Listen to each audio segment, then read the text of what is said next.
बिस्मिल्लाहिर्रहमानिर्रहीम। अस्सलाम वालेकुम जी, खुश दोस्तों, मैं हूँ आपका अपना भाई ज़ाहिद हसन और आप देख रहे हैं मेरा YouTube channel Zahid Chandi blog. कोई दोस्त अहबाब के मैसेज आ रहे थे कि यार हमारे परिंदे ने ना तो खुरीद स्टार्ट कर दी है थोड़ी थोड़ी, यानी कि कुछ बार गिरा रहा है, इसके साथ साथ परिंदा जो है ना कमज़ोर दिखाई दे रहा है, सुस्त है सारा दिन, यानी कि ढीला ढीला नज़र आता है। तो क्या हमारे परिंदे को कोई बीमारी वगैरह तो नहीं लग गई, या इस कमज़ोरी में हमारा परिंदा मस्ती बुलाई छोड़ तो नहीं देगा?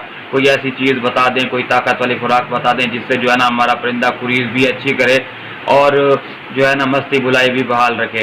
तो आज आप तमाम दोस्तों भाइयों के लिए एक बहुत ही ज़बरदस्त और नायाब खुराक लेके आया हूँ जो आपके परिंदे को खुरीद के दौरान तवानाई भी देगी, सुस्ती वगैरह जो है वो दूर करेगी और परिंदा अच्छे तरीके से खुरीद भी करेगा और साथ में मस्ती बुलाई भी स्टार्ट करेगा।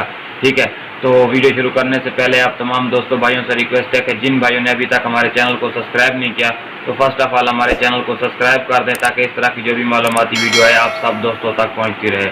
तो दोस्तों आपने करना क्या है ना कि खुरीद के दिनों में ना अक्सर परिंदे क्या हो जाते हैं कि वो जो एक तो अपने उनके परिंदों के जो पर होते हैं वो झाड़ रहे होते हैं, कुछ परिंदे बड़े पर गिराते हैं, कुछ छोटे गिराते हैं। तो ये जो अमल शुरू होता है ना इसमें ना परिंदा सुस्त ढीला ढीला रहता है, जैसे कोई बीमारी उस पर हमला कर रही हो। तो इसमें परेशान होने वाली बात नहीं है। जब भी परिंदे पे खुरीद शुरू होती है परिंदा इस तरह हो जाता है। कुछ परिंदे तो मस्ती बुलाई बिल्कुल ख़त्म कर देते हैं, लेकिन कुछ दोस्त अहबाब के परिंदे जो हैं अच्छी खुराकों की वजह से मस्ती बुलाई जो है वो बहाल रखते हैं। तो आज मैं आपको ऐसी खुराक बताने वाला हूँ। खुराक में हमने क्या करना है, सिर्फ दो चीज़ें लेनी है। ठीक है, सबसे पहले दोस्तों आपने क्या करना है, इन दिनों में ना गर्मियों में कोई दोस्त अहबाब बादाम वगैरह देना बंद कर देते हैं।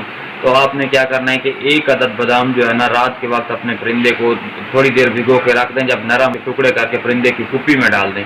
ठीक है, ताकि परिंदा शौक से अपनी मर्जी से खाए। उसके साथ साथ जो दाल मोठ वगैरह होती है ना वो इन दिनों में आप दें, वो बहुत फ़ायदेमंद होती है और उसमें बहुत ताकत जो खुरीद के दौरान ताकत भी देगी और परिंदा जो है ना आपका बिल्कुल मस्ती बुलाई बहाल रखेगा। ये वाली वो देसी खुराकें होती हैं जो हमने ना इस सावन के महीने में परिंदों को देना बंद कर दी थी, इस वजह से कि कुछ परिंदे ज़्यादा गर्म हो गए थे और कुछ ठंडे हो गए थे। लेकिन आजकल जो परिंदा खुरीद कर रहा है उसके लिए ये लाजमी चीज़ है आप अपने परिंदे को दें, जिससे जो है ना आपका परिंदा अच्छी खुरीद करेगा और उसके साथ साथ जो कमज़ोरी वगैरह होती है वो ये खुराक उसको दूर करेगी और परिंदा मस्ती बुलाई भी बहाल रखेगा। ठीक है, तो इस तरह की मालूमाती चीज़ें मैं लेके आप तमाम दोस्तों भाइयों की खिदमत में हाजिर होता रहता हूँ। तो आपका भी हक बनता है कि आप हमारी सपोर्ट करें। जिन भाइयों ने अभी तक हमारे चैनल को सब्सक्राइब नहीं किया तो वो हमारे चैनल को सब्सक्राइब कर दें और वीडियो को आगे शेयर किया करें ताकि जो नए शौकीन हज़रात हैं वो भी इस चीज़ से फ़ायदा उठाते रहें। और कोशिश करनी है कि बादाम और जो मैंने आपको दाल मूंग और दाल मोठ का बताया है, जब तक आपका परिंदा खुरीद करता रहे तो ये आप अपने परिंदे को दें। इससे ताकत भी होगी, तवानाई भी होगी और परिंदा मस्ती बुलाई बहाल रखेगा और अच्छी खुरीद करेगा। तो अपनी दुआओं में याद रखना। बस।